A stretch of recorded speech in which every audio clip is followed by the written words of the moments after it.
Hey, everybody. Welcome back to the Latched Mama podcast. We are podcasting here in the Latched Mama headquarters in Richmond, Virginia. For those of you who were joining us for the first time, the Latched Mama podcast is a podcast for mothers and caretakers and families kind of in the trenches of motherhood. I'm Melissa. I'm the founder and CEO of LatchedMama.com, which is a clothing line as well as an online community for moms. And I am a mother of 6 children. And I am joined most weeks by my bestie, Lindi, who, would you like to introduce yourself? I am Lindi, and I am director of creative development here at Latched Mama. I also have 6 kiddos and love these bi-weekly conversations. Yes, it's good stuff. We are also joined, if those of you who are watching us on YouTube, by Milo, who is asleep under my chair right now. He is Nathan's puppy, my oldest puppy, and we're trying to teach him what life is like off of the farm a bit. So he is here with me. He is passing sort of with flying colors. He's an Australian Shepherd, and he does not seem to want to leave my side. So he's a very good podcast guest. But he does not seem very anxious or anything right now. He's just chilling under my seat, does not want to leave me, but seems happy. So he'd be a very good, I don't know, Velcro dog, but then again, that's what they call them anyway. So, so today we are going to talk about kids and behavior and finding those places in motherhood where you have to decide what are good influences on your children and what aren't, and how do you make those decisions and how we have navigated them as families. You're listening to Latched Mama Podcast. I'm your host, Melissa Wirt, busy mom of 6 and owner of LatchedMama.com. Join us each week as we talk about pregnancy, breastfeeding, postpartum, and all things motherhood. So we've had a few instances. So for those of you who don't know, my family, my 6 kids, they are homeschooled. Well, the youngest ones are not homeschooled because they're not in school yet. But so we have a pretty insulation, I don't even know what that word is, bubble around our kids for the most part. They do activities. They play rec soccer. They swim year round. They go to a forest school. They do multiple things, but we have pretty good control over who they interact with. And then summer happens, and everything is kind of like one of those like dandelions where you blow it in the wind and the seeds go everywhere. Like the kids go in all different directions and they interact with other people, and it's a completely different game for us. And I feel like left and right this summer, as the kids have gotten older, we've had to have these conversations about influence and choosing your friends and all of this stuff. And today we're going to tackle some of that because I think it starts early. It starts on the playground, because I had a conversation with somebody just a few weeks ago about how can you choose your kids' friends at that age, like at the playground stage, like the 2 to 3 year old stage. If somebody's acting out, do you want your kid around them? What happens if your kid starts acting out? It's like this whole big thing. Yeah. And I think the conversation will change based off of age. I have different conversations with my teens versus my 8-year-olds. Yeah. But that is, so my first thought that I hear from my kids is, well, sometimes I hear, I don't have any friends. Yeah. Mm-hmm. And we kind of like dive into like, what does that actually mean? Because my younger ones will say that, or in the middle school. And then I have to kind of talk and say, listen, like when I was young, and I always bring it back to me because I don't ever want them, I want them to think like, hey, I went through all of these things too. Yep. You know, I'm a human just like you. I was a little kid just like you. And then we also talk about my older boys as well. How, you know, when did he actually have like friend, like he calls them friends. Yep. And it was a whole lot later. So we talk about what is, you want friends. What does that mean? Yep. What does a friend mean? And really we try to start with how to be a friend and be friendly to everybody. But can you really have these true friends at age 6 or 7? Yeah. You know? And it's so interesting because like, I'm sure we could have a child psychologist on here, and probably at some point we will, that would help us understand brain development and how much of who our kids become is influenced by us and or their friends and who they spend time with. And it is wild because I think they somewhat come out of the womb. This is me going off of parenting experience, not anything that I have read in a book. But it's like they want our approval. And our approval is the most important thing to them. They kind of mimic the way we behave. They mimic what we kind of put in front of them. They push back a little bit, do whatever. But then these ages start to happen where they get a little bit more separation from us. And it happens early-ish, but then it comes more and more and more. And then a lot of their stuff is influenced by other human beings. And we can't keep them in a bubble. We just have to decide kind of what we're going to do. We've had some examples throughout the summer this year. Nathan started playing with the first weekend the pool was open, the cool kid at the pool. And Nathan's kind of like this. He's my oldest. He's, for the most part right now at 12, a really, I would say, has a pretty good reputation as being a kind kid. But he's also like kind of the leader of his friendship group. But for an entire day at the pool, he followed behind the cool kid. And I remember like Eric and I don't really meet often in parent. Like sometimes we do. We do those like looks of how cute are our kids. Like that's great. But that day we just kept looking at each other and just shaking our heads. And we did not know what to do as parents because Nathan loved the idea that he was quasi being included with the cool kids.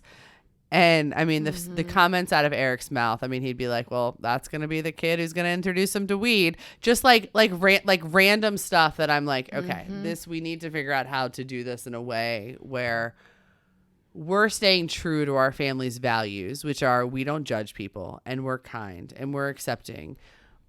And make sure that Nathan knows that he's ignoring his friend group, which I kind of like a lot better than this other one. But how do you do that without influencing your kid and saying, you know, hey, this kid's no good. Like, don't like it. Don't like how he's treating other people without really interfering with, you know, their friendship. And it's really hard because I think when they're really, really young, you can and you do want to implement a bit more. I don't like to use the word control, but making those decisions more so for your really younger kids versus your older ones. And there's someone, I believe I follow him, I don't know, but I really love, he talks about this transition from kind of your 8 to 9 year old type parenting to this preteen parenting and then into parenting. And it's like removing yourself from making more of those decisions, but becoming this guide. And it's like really kind of scary. And, you know, so hard. So when it comes to these, you know, decisions that you're sitting there watching that you literally just want to hop in and share all your knowledge, and just fix it right away. But like, you know, that's not the right decision. And, you know, I think you would agree with me in saying that, a lot of the times our kids, they have to go through those situations by themselves. They have to go through these experiences. You got to kind of debrief, if you will, on the other side and find out, hey, like, did this situation really hurt you?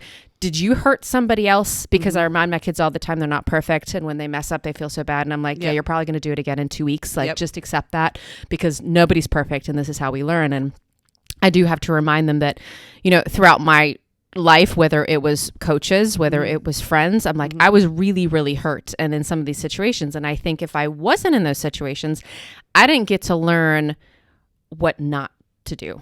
So, I really, you know, coming back to how we make those decisions depending on the age, it really is more of this guidance and having these conversations and sometimes letting them make these choices, whether it's a bad peer group, whether it's a bad decision, because I'd rather them learn these things now versus as a young adult, which I can't. Lose a job. We talk about the line in which you cross where I can't help you. Those are the conversations we do not have with 8-year-olds, but we have with 16-year-olds. So yes, it's wild. Yeah. So that night at the dinner table, it was really interesting. Like the stars aligned and all the little kids went off to probably watch screens or do whatever. And it was just Eric, Nathan, and myself. And it was like one of the first times that we ever had like a more teenage conversation with him. And we talked about the day and we were just like, hey, we're not going to tell you who to be friends with. And what I loved is he got parenting that I don't feel like I ever got really as a kid, but it was we're going to love you regardless of who your friends are. It is not ever going to change how much we love you, and how much we adore you and we want to see what's best for you. So you have full reign to choose whoever your friends are. But let me just guide you a little bit here to explain what happens if you ignore this really core group of friends who has been there for you, who's cheers for you at swim meets, who, you know, who's selfishly, I know I could pick up the phone at any point and call one of them and they could pick them up from the pool, do whatever. Like, let's not hurt those relationships too, you know? But if you ignore them for long enough, I was like, what do you think's going to happen? And he said, they're not going to be there anymore. And I said, so that's a risk that you take. And then we started talking about how he felt when he was hanging out with this other cool group. And he was like, well, he's like, I felt like, it's such a little kid thing. I felt like I was the one that always had to go get the volleyball when I went in the woods. He's like, I felt like I was the one who always had to do the things nobody else wanted to do. And they left and they went to Sheets. They didn't bring me, which he never would have been allowed to go anyways. But they asked what I wanted. And when they came back, they didn't bring me what I wanted. Like, they didn't bring me anything. And I said, well, how did that make you feel? And it's just this, like, it's almost like you're back to, like, 3 and 4 year old parenting. Like, it's almost like you're back to, let's talk feelings. Let's come to terms with what's happening in our body. And it was really interesting because he started crying at the end of it, which was very, very sweet and endearing. And he said, I still want this particular kid in my life. He said, I still think I can be friends with him. He said, but I think I'm going to set much stronger boundaries because I think you're right. And it's continued to be exactly what it was that night at the dinner table. He doesn't hang out with him anymore, but it's to the point where he did that one day. But it's so hard. Yeah. Because those decisions of who your kids are friends with can completely change what their high school years look like. I just get really, really flustered because I didn't have a lot of friends and I would probably rather my kids have no friends than my kids have bad friends. I'm sorry. Is that terrible to say? No. I'd rather them write in a journal and like be, I don't want to say weirdos, but like just... I don't know. I feel like they've got to go scary. through these. They got to go through these situations and experiences in that elementary kind of late elementary age, the middle school age, to really figure out. Come high school, I think you do find a few close friends, and that is what I have seen with my oldest. Yeah, and then the conversations that are now kind of having with my second oldest son. He's like, I just, Lennox has friends. I was like, oh my God. I'm like, have you had conversations with Lennox? Because he'd come home in 6th grade, and I said, who did you sit with at lunch? And he's like, well, I sat with Matthew today. He's like, but I did talk to one other kid. I was like, oh, I said, did you make a new friend? He's like, I wouldn't say he's my friend yet, but I've talked to him. And so it's things like that. Like, it's just these awkward years. Yep. And we talk about being friendly, treat people, and you will find those people. And it really might not be till high school. It's so hard because it's like, and I also want like, it's really beautiful. And we are having this experience this year on the swim team, which is really rad because it has not happened many times in our life. Like other mothers, I feel like have seen my kids. But at the same time, you have that like mom to mom kind of relationship to build there and stuff too. But like for the first time, I really feel like a coach sees them, like this random 3rd grade teacher who's coaching their summer swim team. Like I really feel like she sees my kids. And guys, when that happens, you hold those people close, because it's like this wonderful, because my kids can feel it too. And that's what's cool because it reinforces their good behavior. And that is the part that I think is so hard. Because I mean, if you think about I don't want to call this out because you might not want to talk about it, but like your kid's particular teacher this year, it was a struggle because their demeanor and a kid's confidence is completely different when somebody sees them or rewards them or understands them, and I think that's all any of us are looking for in life. And I think it's so special, especially when an adult does that and says, hey, you know what? You are on the right path. You are making right decisions. Your life is okay. Like your friends are okay. Like that is like the coolest thing ever. I feel like as a mother. No? Yeah. No, it is. It's just, it's hard to find. It's so hard to find. And I think that ties in with what we talk about all the time is, and I think you talked about it a lot too with Anne and the story at the table, is where kids are finding their worth, you know, and are they keep going back to those same people. And unfortunately, like I've seen it with 2 of my kids, and we have the constant conversations, and it really hurts my heart sometimes, but I'm like, they have to figure this out. But every time that conversation comes back to us, and I'm like, you are worthy of good friends, good people around you. I said, so it's your choice. I love that you offer grace all the time, second chances. But I said that has to come with communication and maybe a little bit of trying to set boundaries. But we're talking to kids, like adults can't even set boundaries. So it's an ongoing conversation. It's never going to end. But we talk, and he keep going back to this friend group and keep going back. And I have to say, I said, at some point you're going to hit an all-time low with that, and it's going to hurt so bad, so bad. And I will be here for you that you're going to realize I can't do this anymore. I'm worth more than this. But it's so hard to do in those conversations as a parent. I think what you just said was really beautiful, and the fact that I'll still be there for you. I really, truly think that some of this work is done by working on the relationship inside the house with your children. Because if they do feel seen and they do feel connected and they do know that they do have connection in life, I think that they're going to be more willing to set those boundaries and put themselves first, knowing that they have a safe place somewhere to be. Because I do think it's hard sometimes if they don't know where they fit in, and they don't even feel like they fit in at home, or their parents don't see them, to really make different decisions in terms of who they're hanging out with.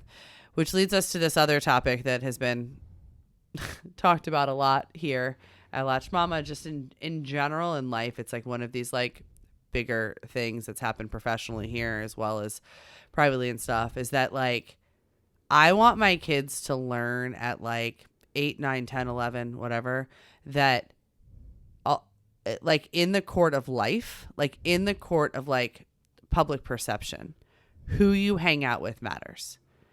Like there are some times where like you're on a sports team or something like that and you can't get around who you hang out with. But those daily interactions, if you are hanging out with a peer group and something is not rubbing you right, ethically, morally, kindness wise, something like that, like most likely they're going to be judged for that whole of a group. Yeah. And it's somewhat unfair, sure, but like that is an adult thing as well. That's a kid thing to learn, and you hope they learn it then, because then, I mean, if you don't learn it, it could affect your jobs, it could affect your relationships, it could affect so much stuff later. Yeah. That like we are judged by our peers' actions, because it's all on social media too. Right. Like people know who we're friends with. I mean, it's not hard. Even if your Facebook page is locked down, anybody who applies here, I could go on Facebook and say, oh, wow, you have a mutual friend who's so-and-so. You know, like it's wild, but guys, employers do it. Everybody does it. So I can take that topic and go in so many different directions, because it kind of depends on the age, right? I can take that and have the conversation that I've had with my son about who he's following on social media. Yep. Super easy for any sort of employer. Potential if he wanted to play volleyball in college. Go click on who are you following? Are you following some trash talking page? Or who are you following? It's just it's going to come back to you. And then, you know, you talk about the little kids where, you know, a big thing that we talk about is everybody has different beliefs, and that is perfectly okay. Right. But when it comes to, you can have those beliefs, but, you know, actions don't determine like who you are as a human, but they are still actions that you are responsible for. So once again, not only your personal actions, but if you're choosing to be around a group and you're choosing to be there, obviously they mean something to you and it's of value to you. So you can't choose to be a part of that group, but then say, you know, people can have different beliefs or whatnot, but you are a part of it. You have a responsibility in there. So yeah, I agree with you. And I think some of it is teaching your kids to have those check-ins with themselves, which is so hard. It's so hard for even adults to do, and figure out what they're feeling in those moments. So if they're in a group of friends and one of their friends does something that's mean or unkind, teaching them to figure out what they're feeling in that moment and name it if they can. I've had kids that have just gotten curious about it, that have talked to me later and said, you know, hey, like this happened today and I don't know what to make of it. And we'll both get curious with it together, and we'll talk about like, well, this happened.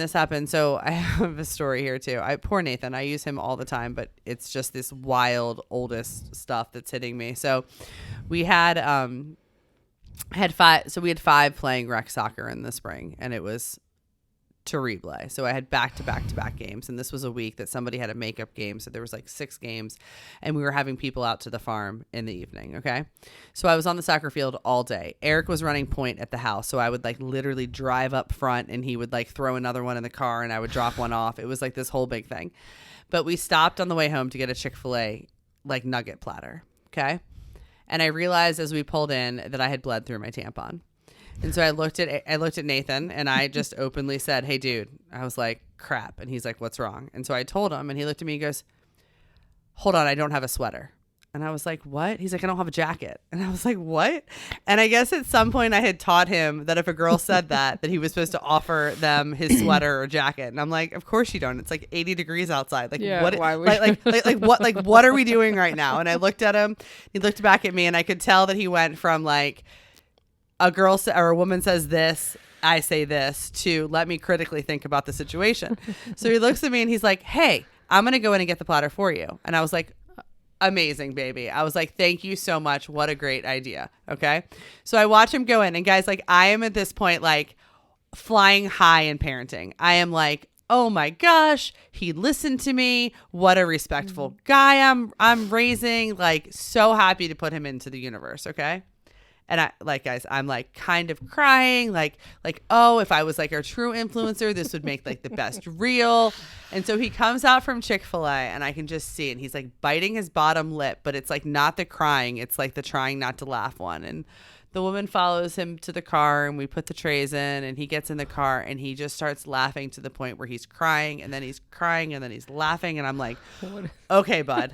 I was like, so we stopped in the Lowe's parking lot, and I'm like, what is going on? He's like, I feel like a horrible human being. And he starts crying, and then he starts laughing. And I was like, what happened? Well, this is so terrible, but this is going to happen, guys. There was somebody in the restaurant who had a TBI or was born with cerebral palsy or something. And her aide or her mother was trying to feed her ice cream, and none of it was going in her mouth, and it was going everywhere. It was going all over the table and all over himself. And Nathan, as a 12-year-old boy, did not know what to do with his emotions. He's like, "Mom," and he was so overwhelmed. He's like, "Mom, it was so sad and so terrible, but it was kind of funny because I kept thinking about all the people who had to clean it up because there was just ice cream from one side of the booth to the other, and he's like, it was everywhere, and I didn't know what to do." He's like, "Should I have offered to help clean it up?" He's like, but he was just so overwhelmed. He was laughing, but he was so overwhelmed that he was laughing that he felt terrible about himself. And so it was just this moment where we just stopped and like we worked through it. And I went from this like parenting high of, oh my gosh, I'm putting this great human being out there in the world to this, I'm putting a jackass out there into the world who's like, like laughing at somebody who is like having a harder time than he does in life.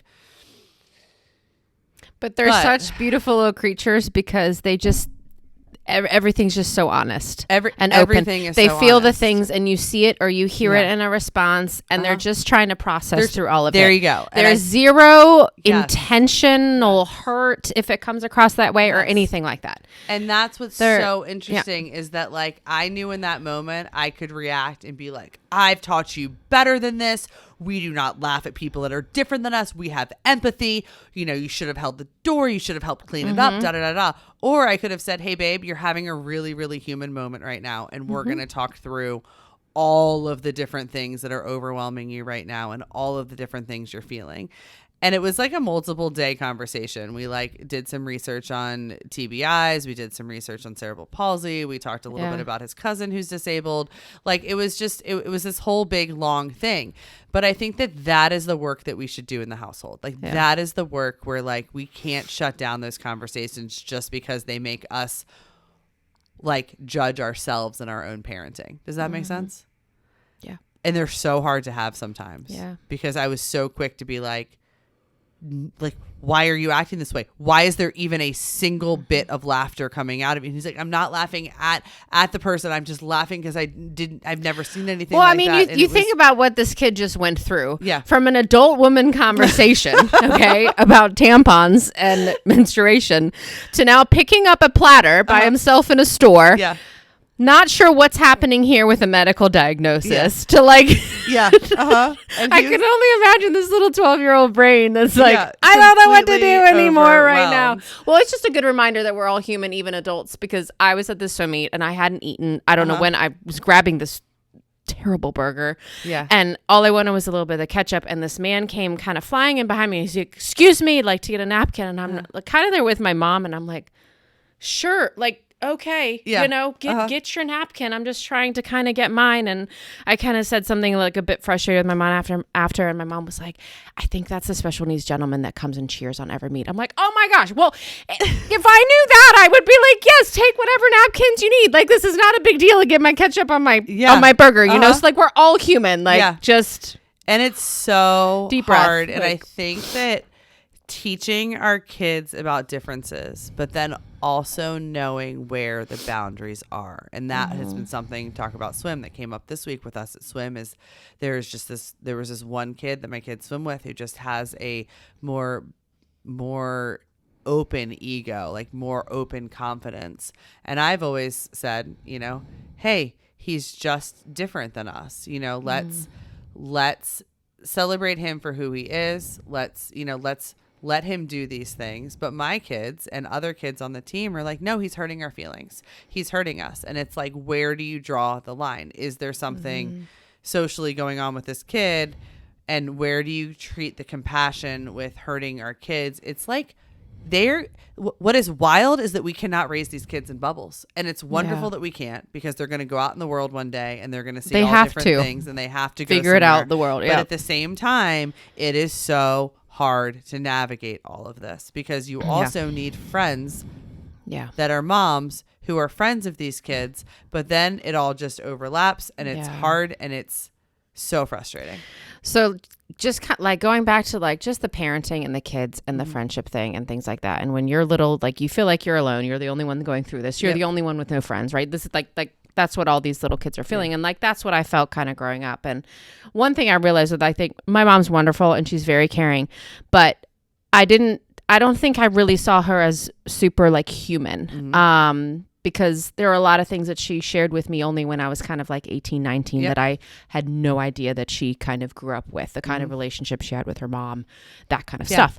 And so one of the things I really love to do, not for me, but for my kids, is to share, not telling them what to do, but if they share a similar story, I kind of share like, I remember, like, I had a friend like that, and like this is what I felt like, and now I feel like they'll come to me and ask me questions, and they find ways to relate to me as a 12-year-old, or what I went through as a 14-year-old, or as a 16-year-old playing volleyball, or whatever. And it's really something I love to do as a parent, because it paints me as superhuman, not like this parent who keeps the house clean and, you know, does the laundry. I was there too. It's and a very so different relationship than I think I really try to do that and try to connect with them in that way and say, hey, you know, I actually experienced something similar to that and like felt the same way. And it's really hard. And that connection gives them confidence to be who they are. Yeah. And I think that and to ask the so questions cool. and come to you with the struggles or whatnot. And I also think for those of you, we talked a little bit today about older kids, but in terms of younger situations where somebody is demonstrating something that you don't want your kid influenced by, the biggest piece of advice that I can say, and I'm talking about like sticking their tongue out at 3 years old on a jungle gym or something, is that my argument, now that I've raised 6 of them, barring any sort of like severe neurological something, most kids are going to go through most phases. So you might see a bratty kid at 2, and your kid may be amazing and wonderful and saying please and thank you. Your kid might be a brat at 4, though. You know, kids, and when I say brat, please do not judge me. I just mean like pushing back. I can use better terms here. You know, a kid may decide to act like differently than their mother would like them to, or outside of the box or something like that at an earlier age, and yours may be later. Or like I had Benjamin, we always used to laugh at, was like king of Wartopia. He won Wartopia of the year, which is what we call our little kingdom that we live in. Like we call, like we said he wanted, I think he was 3 or 4 at the time, like a year that he should have been so hard for us, that he was just the most gentle, kind, wonderful human being in all of the land. Like we just wrote storybooks about him. He was wonderful. Well, holy moly, did 5 hit, and Benjamin turned into like a 3-nager, a 2-year, like, I mean, he was just a flying mess for a year.